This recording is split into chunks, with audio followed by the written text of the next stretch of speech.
So let's get down to the bottom line. Here we are, Superman, Roy Jones Jr., and the Hitman, Tommy Hearns. They're getting it on at 168 pounds. I'm here to try to break it down or give you some flavor of how this matchup would have worked out. Now, let's keep in mind,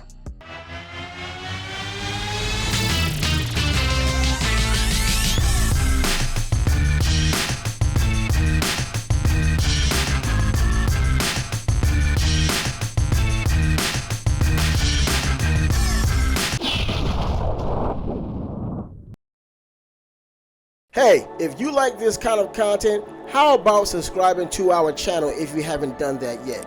Do us that solid and take care of that business. Subscribe to the channel, hit the alarm bell, that way you get all of our drops. Also, I'm trying to get to my first 1,000 subscribers, so if you can help along with that, go ahead and do that too. So, what are we waiting for? Hearns gains confidence and knocks Leonard down. And Leonard is in trouble again.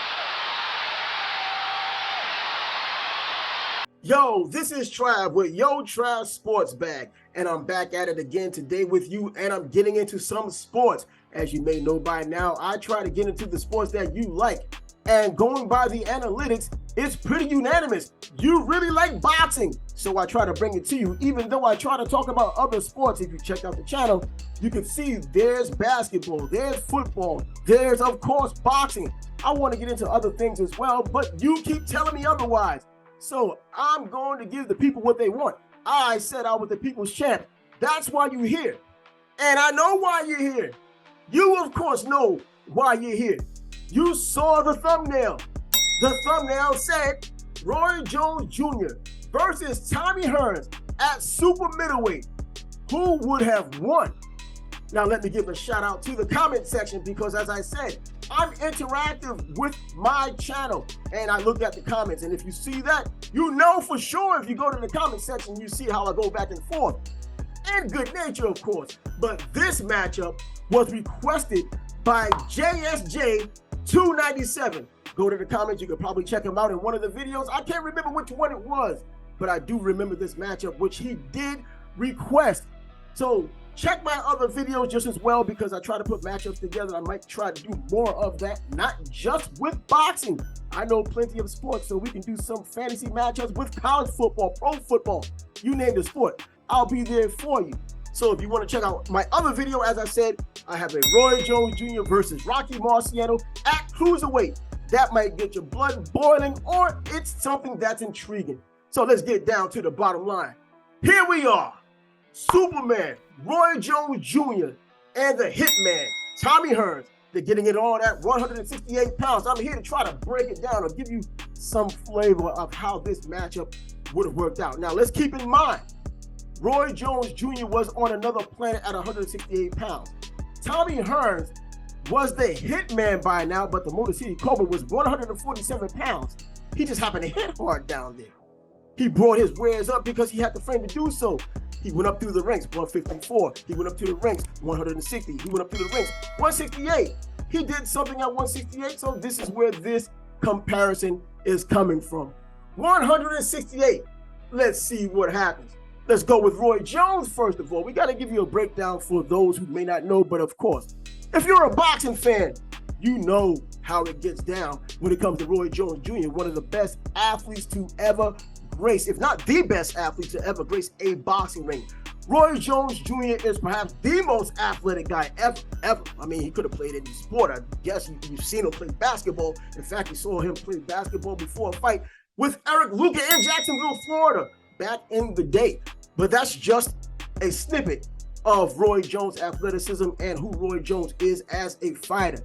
He had the reflexes, he had the power, he had the overwhelming speed. To watch him was perpetual motion. It was poetic justice for those who like to watch him beat down on his opponent.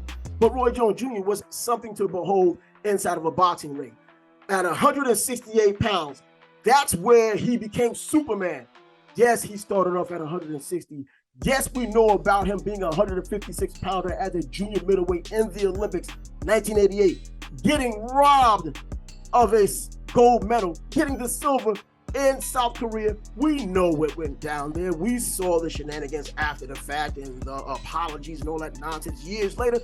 But it didn't matter because we got to see Roy as a pro, a finished product, a legend, and now Hall of Famer.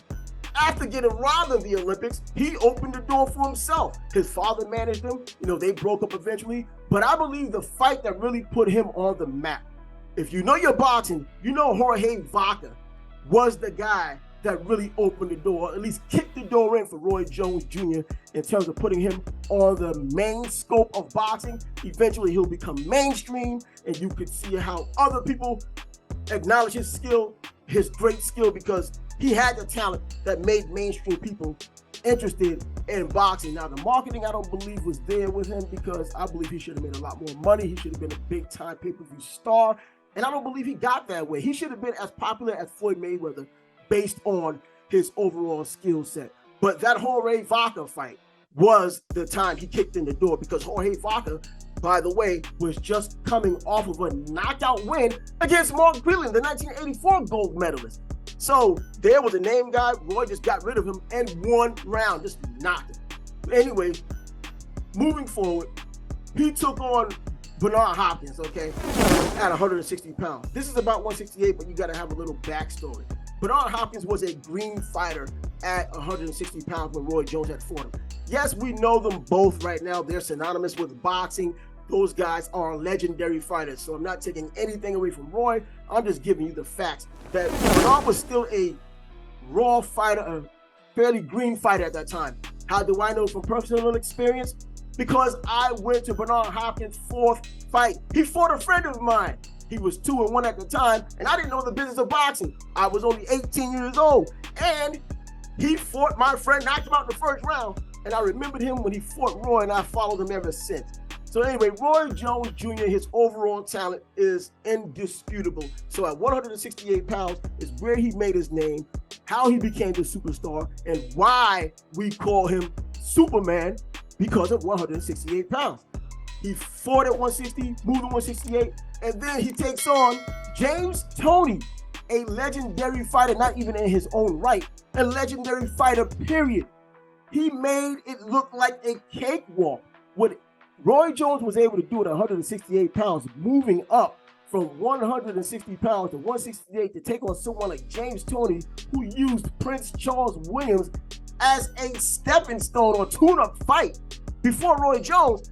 I mean, we were looking for fireworks because we already know what James Toney is about, not just because of his career, but we knew up to that point he was a pound-for-pound great at the time. We saw his skill set, the offense, the defense, the knockout power at 168 pounds. He was a great fighter way before he moved up in weight. And Roy calmly moved up to 168, took on James Toney in the Uncivil War. That's what it was called. North versus South. James Toney thought he was going to go and take over the South. And Roy made it look like it was nothing. I don't care about the issues James had making weight because that's his problem. That's his fault. He does or doesn't. Roy came, made it look easy, embarrassed the hell out of me because I took James Toney, and he pretty much stepped on the scene. And he is who we know of today, starting with that domination, absolute utter domination, and knocking down James Toney. I know it wasn't a big knockdown, but he went down. The rules of boxing said it was a knockdown. So Roy Jones Jr. took on James Toney. He looked great while doing it. So let's not forget about that. He made a hard, grueling sport look easy. And when you have that ability to make something as brutal as boxing look easy, you make someone out there in the stands think they can do the same thing that you're doing without any training because you make it look so easy. You have so much talent. But Roy Jones, that's what he did. And he went on to embarrass Vinny Pazienza. In my opinion, Vinny should not have been in the same ring with Roy Jones at that time because Roy was so elite. In fact, to accentuate my point, Roy Jones in the fourth round was the first fighter in CompuBox history to not have been hit by an opponent in a round. Now, those are shades of Willie Pep back in the day, as the legend says. He had a fight in which he did not get hit in a particular round.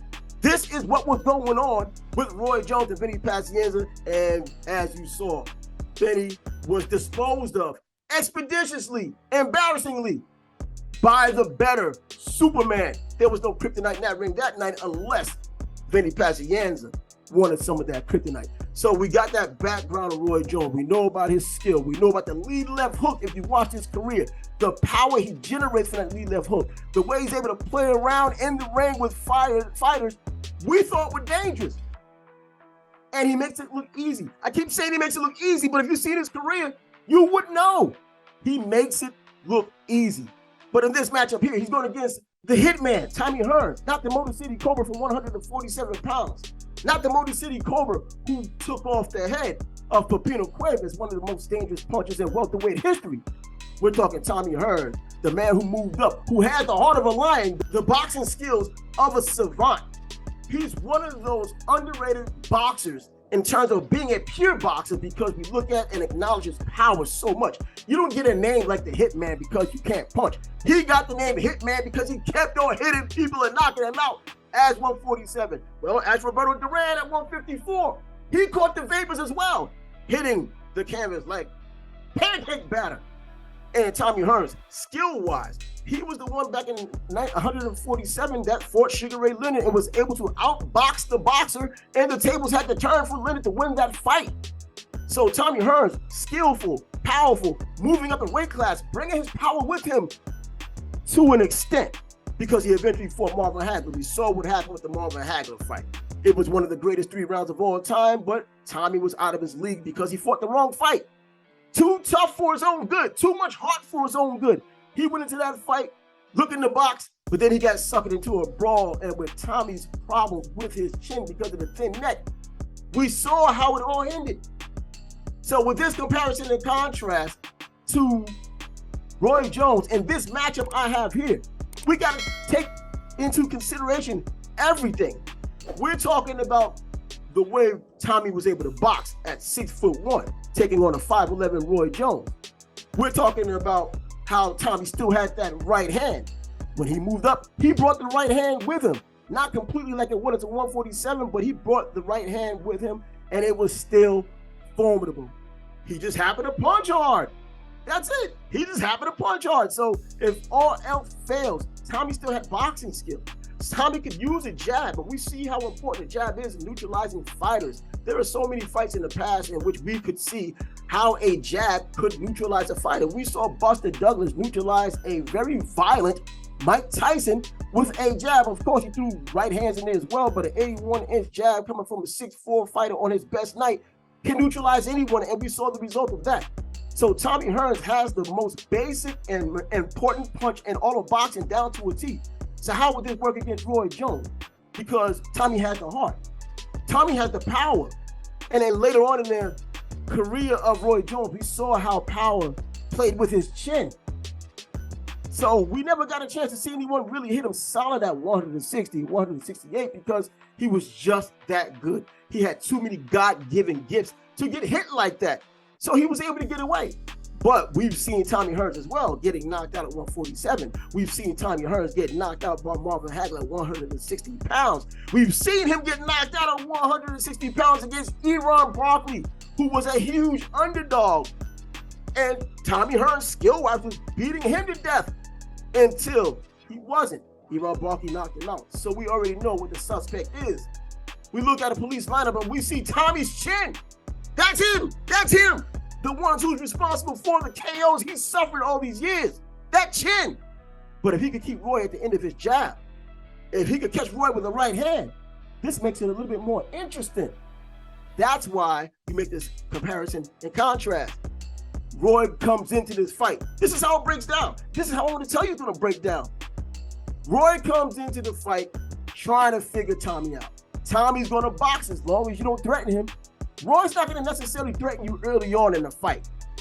But Tommy is going to use the jab, and he could use that jab, and he knew how to time his jab.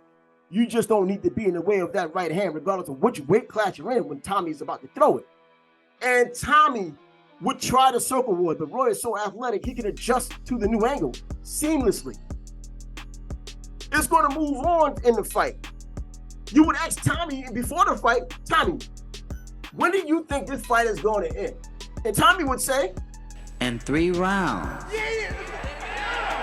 I would be the greatest. No, Tommy, it's not going to be the 3rd round, but you're going to survive into the 6th round. And I probably gave it away by saying he's going to survive into the 6th round because, in my opinion, Roy Jones fills out Tommy Hearns even though he's boxing, but Roy's athleticism, his reflexes, and his power against a 6'4" Tommy Hearns with a thin neck and the propensity to go down from big blows leaps up in the 6th round after he figured him out in the first 4, played around in the first 5 to set up the round 6, catches Tommy on the chin with that lead left hand we've seen before from Roy Jones Jr. And bye-bye goes Tommy Hearns. It's over. It's over. Roy Jones beats Tommy Hearns at 168 pounds. Let me know what you think about the way I put this fight together. Do you agree or disagree? Leave it in the comments. And again, if you want to have more matchups, recommend some. I can't get to all of them, but hey, there are fights out there that I do plan on doing right now because there were some more recommended, and you'll be hearing about those as well. Don't forget to subscribe to the channel if you like this kind of content, whether it's boxing, and if you look at my other videos, you can see basketball, you can see football. I still haven't gotten to baseball. I've been lying to you about it all this time, but we'll get there too. I'm Trav with Yo Trav Sports Bag. I'm glad you're back at it again today with me. Subscribe to the channel. Until next time.